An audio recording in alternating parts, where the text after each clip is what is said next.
Nifty करीब 50 अंकों की गिरावट के साथ कारोबार कर रहा है। लेकिन एक जो सेंटिमेंट के लिहाज से डैम्पनर जरूर है और वह है एफआईआईज की 3 दिनों की खरीदारी के बाद फिर से बिकवाली का आंकड़ा। हालांकि छोटा आंकड़ा है, लेकिन जैसी कि उम्मीद है कि क्या एफआईआईज लौट आए हैं, अभी भी शायद हम ये कह पाने की स्थिति में नहीं है कि क्या ये एक सस्टेनेबल ट्रेंड है। आप देखिए 6 दिसंबर को 1830 करोड़ रुपए के आसपास की सेलिंग हुई है कैश मार्केट में एफआईआईज की तरफ से। सवाल यह है कि फिर आज करना क्या है। हमने पिछले हफ्ते 2.5% के आसपास की तेजी देखी है बाजारों में और शुक्रवार का थोड़ा सा एक रेंज बाउंड सेशन था आरबीआई के डिसीजन के बावजूद भी। क्या लोअर लेवल पर बाइंग करनी है? क्या सपोर्ट्स बाजार के जो शिफ्ट होकर आ गए हैं 24,600 के आसपास निफ्टी के, ये समझने की कोशिश करते हैं। लेकिन पहले एफआईआईज के आंकड़ों की चर्चा करते हैं। डिम्पी हमारे साथ स्टूडियो में जुड़ गए हैं। Dimpy, good morning. 3 दिनों की खरीदारी और फिर से बिकवाली का एक छोटा सा आंकड़ा किस तरह से देख रहे हैं, और एफआईआईज को लेकर जो बाकी आंकड़े हैं स्टॉक फ्यूचर्स के, इंडेक्स ऑप्शंस के, वो किस तरह के हैं?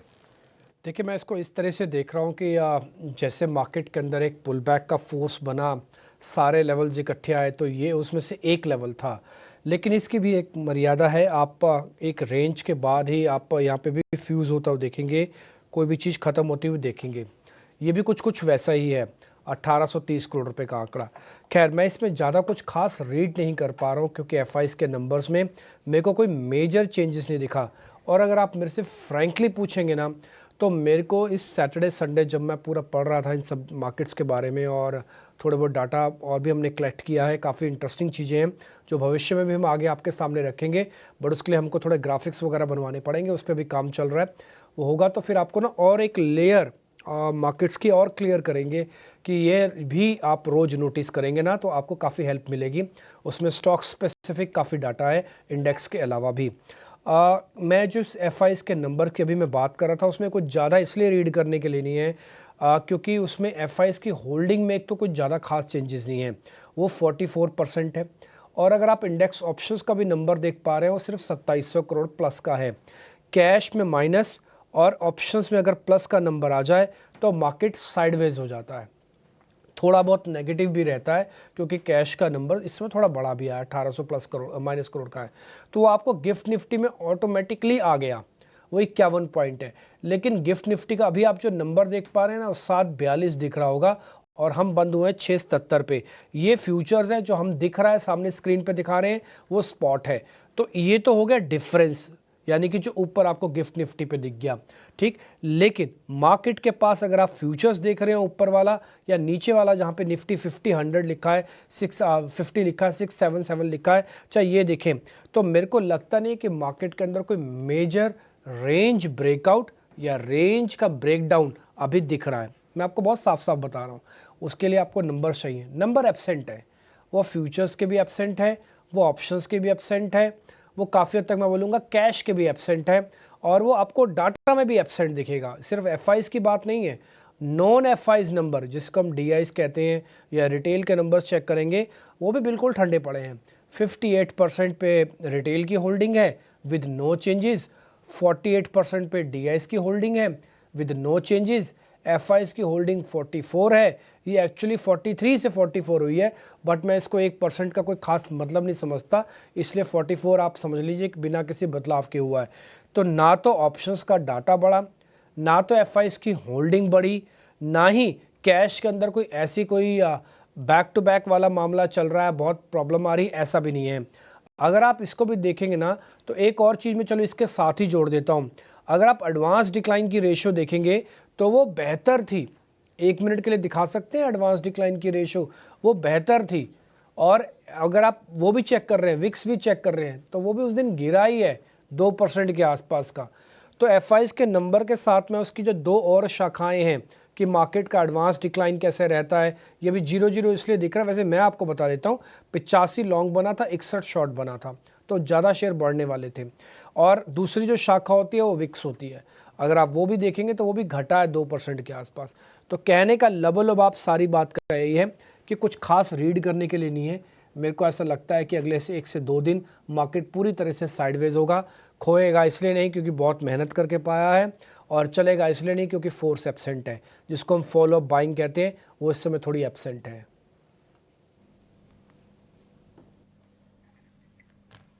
ऑलराइट, तो ये जो पोजीशनिंग है वो हमने समझी एफआईआईज और डीआईआईज की, पर आइए विस्तार से समझते हैं कि निफ्टी और निफ्टी बैंक के लिए आपकी क्या होनी चाहिए रणनीति। डिम्पी, सबसे पहले निफ्टी 50 की बात करेंगे। फ्राइडे के सत्र को देखें तो हल्की गिरावट के साथ हम बंद हुए।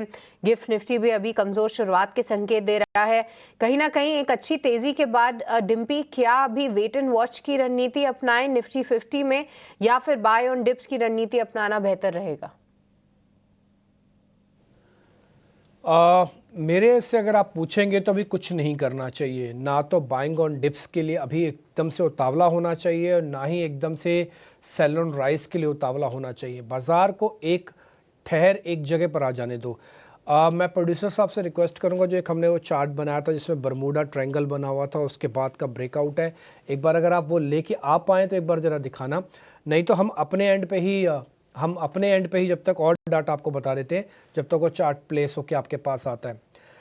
निफ्टी के अंदर लास्ट ट्रेडिंग सेशन के अंदर करीब 1.6% का बिल्डअप हुआ, ये आप देख पा रहे हैं। चेंज इन वाई इज 1.6 और कुल मिला के 4.5 लाख कॉन्ट्रैक्ट हैं। ये जो ओपन इंटरेस्ट है शेयर्स में लिखा होता है, मैं आपको कॉन्ट्रैक्ट में यानी कि लॉट में कैलकुलेट करता हूँ, इसलिए आप ये सोचते होंगे मैं बोल रहा हूँ 4.5 लिखा तो 1.1 सी आ रहा है। वो एक्चुअली वो गिनती करता है कि ऐसे मान लो 25 का लॉट है ना निफ्टी का, तो 25 के हिसाब से कैलकुलेट कर रहा है। हमने लॉट के हिसाब से कैलकुलेट के लिए, इसलिए 4 गुना 25 वो 1 करोड़ ही आएगा। वो आपको स्क्रीन पे दिख रहा है 1 करोड़, इसलिए कन्फ्यूजन ना क्रिएट हो। हाँ, इसलिए मैंने आज ये पॉइंट भी क्लियर किया आपको। तो 1 करोड़ कॉन्ट्रैक्ट या फिर 4.5 लाख कॉन्ट्रैक्ट या फिर 1 करोड़ वैल्यू वो आपको दिख रही है वहाँ पे। ये लाइट है सीरीज अभी भी, और इसके पास अभी इतना दम नहीं है। ऑलरेडी शॉर्ट कवरिंग करके मार्केट के अंदर जो भी डाटा आया पॉजिटिव, उसके बेसिस पर एक राउंड की शॉर्ट कवरिंग पहले ही बाजार में हो चुकी है। अब बाजार को चलने के लिए फॉलो बाइंग चाहिए। मैंने कई बार आपके सामने वर्ड इस्तेमाल किया है कि हर चीज़ की एक मर्यादा होती है, चलने की, गिरने की, टूटने की, बढ़ने की, सोने की, उठने की, हर चीज़ की एक मर्यादा है। और ये मर्यादा का अगर भंग होगा, मर्यादा भंग होगी तो फिर गड़बड़ होएगी, किसी भी चीज़ की मर्यादा भंग होगी। और ये डाटा में भी है, ये मार्केट्स के अंदर भी है और बहुत ही रिग्रेसली फॉलो होता है।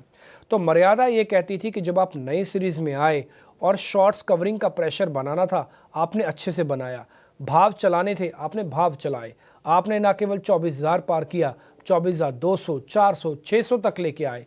फिर आपने बैंक निफ्टी को भी इसी तरह से पार करते आए और 53,500 तक लेके आए। बस यहीं तक ही मार्केट की शॉर्ट कवरिंग या जो नई सीरीज में एंटर करने का प्रेशर था। इसके बाद का प्रेशर फॉलो बाइंग में होता है, वो थोड़ी एब्सेंट है। मैं फिर से रिपीट करता हूँ, बाजार ने बड़ी मेहनत करके इस चीज़ को पाया है, लेकिन बाजार ने बड़ी मेहनत करने की जो बाद एक और राउंड की मेहनत चाहिए वो अभी एब्सेंट है। इसलिए जो सृष्टि आपने क्वेश्चन पूछा कि बाइंग ऑन डिप करना चाहिए कि सेल ऑन राइज, मैं भी कुछ नहीं करूँगा। पहले राइज तो हो जाए फिर मैं सेल करूँगा, पहले डिप तो आ जाए फिर मैं बाय करूँगा। तो मैं राइज और सेल यानी कि डिप और सेल के बीच में भी फंसा हुआ हूँ। मेरे पास चलने और उठने बैठने के लिए 200 पॉइंट को तो मैं गिनूंगा भी नहीं, इसलिए कम से कम कोई चीज़ सेटल हो जाए। अब आते हैं लेवल्स पे। लेवल्स कहाँ पे सेट होने चाहिए? देखो, निफ्टी बंद हुआ है 24,667 पे, 24,500, 400 का सपोर्ट है। मान लो मैं आपकी जगह पे मैं खड़ा हूँ, एग्जाम्पल बताता हूँ अपना ही, मेरे को 24,500, 450 दिखने लग गया, मैं माल लूँगा, 100% लूँगा, 24,400 का स्टॉप लॉस लगाऊंगा, क्योंकि मेरा रिस्क रिवॉर्ड भी है और आपकी कही हुई बात भी मैंने सर्च कर दी कि बाइंग ऑन डिप आ गया 125 पॉइंट का, तो मैंने पोजीशंस बना ली, छोटा सा स्टॉप लॉस लगाया, ऊपर आते समय 24,800 का एक टारगेट बना के छोड़ दिया। अब मेरी मर्जी में 600 पे काटूँ, 700 पे काटूँ या जितने पे मर्जी काटूँ, मेरी अगर एंट्री ठीक होगी तो काम बन जाएगा। अब आते हैं सेल ऑन राइज पे, या तो थोड़ा और ऊपर आ जाने दो, 24,800 के आसपास आके 2-4 लॉट बेचने की भी प्रैक्टिस कर लो, वो भी बेच देना। 24,800 के ऊपर का स्टॉप लॉस डाल देना, नीचे आएगा तो 24,500 तक के टारगेट बना लेना। कहने का मेरे मतलब है कि 24,500 से 24,800 के बीच में राइज या फिर डिप, दोनों में से कुछ होने दो 150 पॉइंट का, फिर ही काम करना। ये जब तक 150 पॉइंट ऊपर या 150 पॉइंट नीचे नहीं जाता कोई काम नहीं करना। ऑप्शंस के ट्रेडर्स बहुत ध्यान रखना, बॉस आपके पैसे चले जाएंगे। अगर आप यहाँ पे कॉल और पुट सीधा नेकेड लेके बैठे तो स्ट्रेटजी है तो ठीक है, हेज है तो ठीक है, अदरवाइज नेकेड मत लेना। अगर लेना भी तो घंटों की कैलकुलेशंस लगाना। 11 बजे लिया है, 12 बजे तक पैसे आ गए, थैंक यू वेरी मच करो, बाहर निकल जाओ सिस्टम से, क्योंकि मार्केट चर्निंग करेगा और बहुत महीन बारीक चर्निंग करेगा, आपको पता भी नहीं चलेगा। ठीक है, तो निफ्टी को लेकर पूरी की पूरी रणनीति हो गई। लब्बुलुआब ये है कि आपको नया लॉन्ग नहीं करना है, नया तेजी का सौदा नहीं लेना है। अगर आपने तेजी की है, सौदे को होल्ड कीजिए। 300 अंकों की रेंज है, इसको पार होने दीजिए, उसके बाद ही आपको कोई रणनीति बना के चलनी है। अब निफ्टी बैंक पर आते हैं। डिम्पी, निफ्टी बैंक की बात करें तो निफ्टी के मुकाबले पिछले हफ्ते प्रदर्शन भी ठीक रहा और उसकी वजहें भी रही। सरकारी बैंक भी चले, प्राइवेट बैंक भी चले, और अगर हम ऑल टाइम हाई से देखें तो 1000 अंकों के आसपास की दूरी रह गई है। लेकिन एचडीएफसी बैंक चला बहुत है, एसबीआई भी चला बहुत है, आईसीआईसीआई बैंक ने भी अच्छी स्ट्रेंथ दिखाई है। सवाल यह है कि क्या यह तेजी का मोमेंटम बना रहेगा?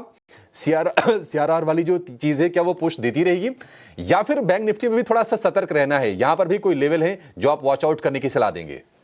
अब पहले मैं सीआरआर से शुरू करता हूँ। जो सीआरआर में कट हुआ वो मार्केट के एक्सपेक्टेशन से थोड़ा ज़्यादा भी था और सरप्राइजिंगली हुआ, क्योंकि उसमें से रेशो तो पोल का तो ये कह रहा था कि 20% है, तो 80% लोग गलत साबित हुए। इसका मतलब ये है कि अगर 20% लोग ठीक साबित हुए और 80% लोग गलत साबित हुए, तो क्या ये रिएक्शन जो उस दिन मार्केट ने दिया है ये डाइजेस्ट करने वाला रिएक्शन है? उस दिन ऐसा 80% लोग तो गलत साबित हुए हैं, इसका मतलब मार्केट ने पॉजिटिव सरप्राइज दिया है। मार्केट को तो कम से कम 300 पॉइंट ऊपर होना चाहिए था, लेकिन वो नहीं हुआ 300 पॉइंट ऊपर, और मार्केट को सरेंडर करना पड़ गया। ये बात सच समझ में आ रही है कि फॉलो बाइंग और सीआरआर कट, इन दोनों का आपस में थोड़ा कनेक्शन लूज है। नहीं तो एक आपको ट्रिगर चाहिए था, ट्रिगर मार्केट में मिल गया मिस्टर गवर्नर से, और आपको तो भर भरा के भाग जाना चाहिए था, लेकिन आप भागे नहीं। तो उस दिन तो पूरा दिन ये डाइजेशन में रहा। एक्चुअली में उस दिन के बाद का जो आज का दिन है ये ज़्यादा इम्पॉर्टेंट है। मेरा ऐसा मानना है कि मार्केट अभी 1 से 2 दिन और लेगा। ये जो सीआरआर कट का इम्पैक्ट है थोड़ा डिले इम्पैक्ट के साथ आएगा, और हो सकता है ना भी आए, ये भी हो सकता है। अगर आना होता तो फर्स्ट डे काफ़ी हद तक आता, तो नहीं आया तो सेकेंड डे और प्रोबेबिलिटी कम हो गई है, थर्ड डे और प्रोबेबिलिटी कम हो जाएगी। तो इसलिए अगर आएगा तो डिले इफेक्ट के साथ आएगा और कम आएगा, नहीं तो नहीं आएगा। तो सीआरआर वाला इम्पैक्ट अब आप भूल जाओ। आपने दूसरा क्वेश्चन पॉइंट रखा इसमें कि एचडीएफसी, एसबीआई, कोटक जैसे कई बड़े वेटेज वाले बैंक चले। ठीक है जी, तो वेटेज वाले जब बैंक चलते हैं तभी ही इंडेक्स हिलेगा, ना कि कैनरा बैंक से हिलेगा, ना ही फेडरल बैंक से हिलेगा, ना ही वो यूनियन इस तरह के बैंक से हिलेगा। तो बड़े बैंकों का दारोमदार तो अभी भी काफ़ी देखना पड़ेगा, नोटिस करना पड़ेगा। अब आता हूँ मैं इसके ओपन इंटरेस्ट पे। 1.5 लाख शेयरों का ओपन इंटरेस्ट है, 1.54 का, और करीब 6% का बिल्डअप लॉन्ग का हुआ है, बट एक्शन प्राइस में नहीं हुआ। तो मैंने जो आपके सामने अभी ये बात रखी कि थोड़ा डिले इम्पैक्ट आ सकता है सीआरआर कट का, अगर आया तो थोड़ा होगा कम, वो आज आ सकता है। अगर आज नहीं आया तो आप भूल जाइएगा सीआरआर का कोई कट का इम्पैक्ट अभी मार्केट में कैलकुलेशन होगा, या उसका बहुत बड़ा कोई असर आएगा।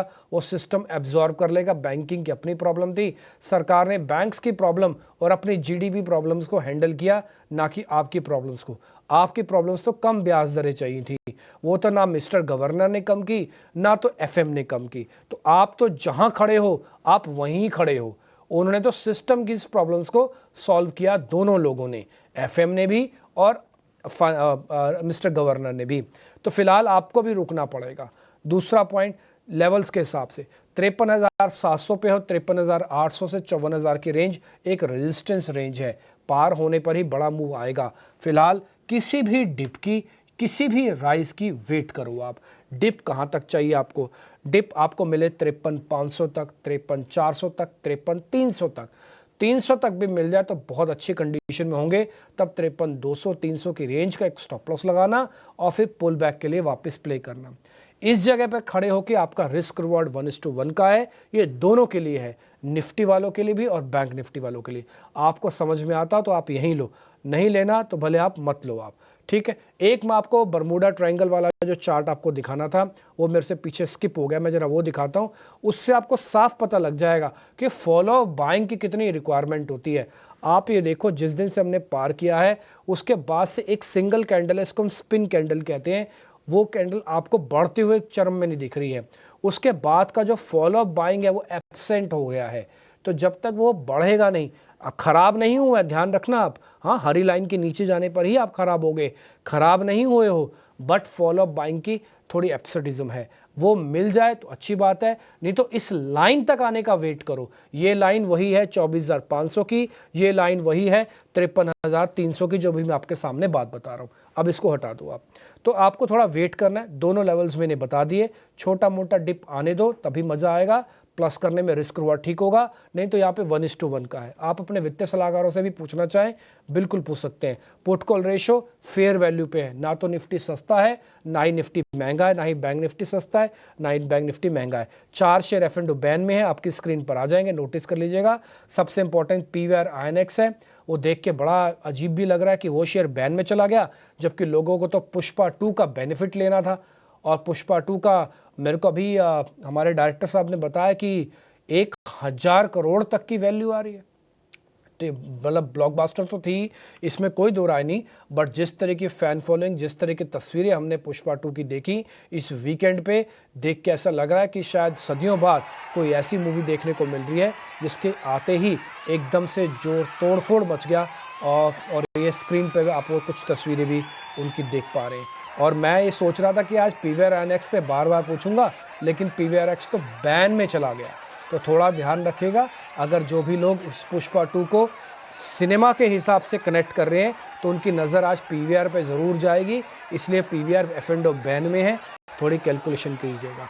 ये नया रिकॉर्ड 800 करोड़ से ज़्यादा का वर्ल्ड वाइड करेक्शन आ चुका, और शायद 1,000 करोड़ तक का आंकड़ा भी पार हो जाए, ऐसी कुछ खबरें भी मार्केट के अंदर चल रही है। अब देवांग शाह को अपने साथ जोड़ लेते हैं। सारा डाटा मोटा मोटी हमने आपके सामने रख दिया, मेरे को लगता नहीं कोई डाउट हम छोड़ते हैं, लेकिन फिर भी अगर आपको ऐसा लगता है कि कोई पॉइंट को हम मिस करते हैं या अच्छे से आपको बता नहीं पाते, आप चाहे तो भले मेरे को ही टैग करके, जो भी आपको थोड़ा बुरा बुरा भी लिखना, भले आप लिख के भी मेरे को भेज दो, मैं जितना ठीक कर सकूंगा उतना उसको ठीक करके आपके सामने और दूंगा। मेरी जवाबदेही आपके प्रति है, मेरी जवाबदेही मेरे अपने प्रोड्यूसर के प्रति नहीं है, तो मेरी जवाबदेही आपके प्रति है कि अगर हम कुछ समझ रहे हैं, जो चीज़ हमारे पास है, हम चाहते हैं साझा हो, सबके साथ हो। देवांग शाह नमस्ते, जरा निफ्टी बैंक निफ्टी पे अपना टेक बताइए, फिर हम शेयर्स पे आएंगे। Good morning sir. Very good morning. बात करें निफ्टी की तो ओवरऑल जो हम स्ट्रक्चर देख रहे हैं, ब्रेकआउट देखने मिला था, ओवरऑल स्ट्रक्चर अंडरटोन पॉजिटिव है, बट यहाँ पे थोड़ा सा डिप की वेट कीजिए, और कहीं डिप मिलता है तो खरीदने की सलाह है। 24,600 इंट्राडे सपोर्ट है, 24,950 निफ्टी फ्यूचर के लिए support level and resistance level है, 24,950 रेजिस्टेंस लेवल है निफ्टी फ्यूचर्स के लिए। जहां तक बैंक निफ्टी की बात करें, ओवरऑल जो स्ट्रक्चर देख रहे हैं बैंक निफ्टी का compare to Nifty vis-a-vis Nifty, better structure bank Nifty का है। अराउंड हमें लगता है कि इसमें अपसाइड देखने मिल सकता है, 54,100 तक के लेवल्स बैंक निफ्टी फ्यूचर्स में देखने मिल सकते हैं। जहां तक सपोर्ट की बात करें, 53,200 सपोर्ट है, तो कहीं 53,500 के अराउंड अगर डिप मिलता है तो खरीदने की सलाह रहेगी विद स्टॉप लॉस ऑफ 53,200।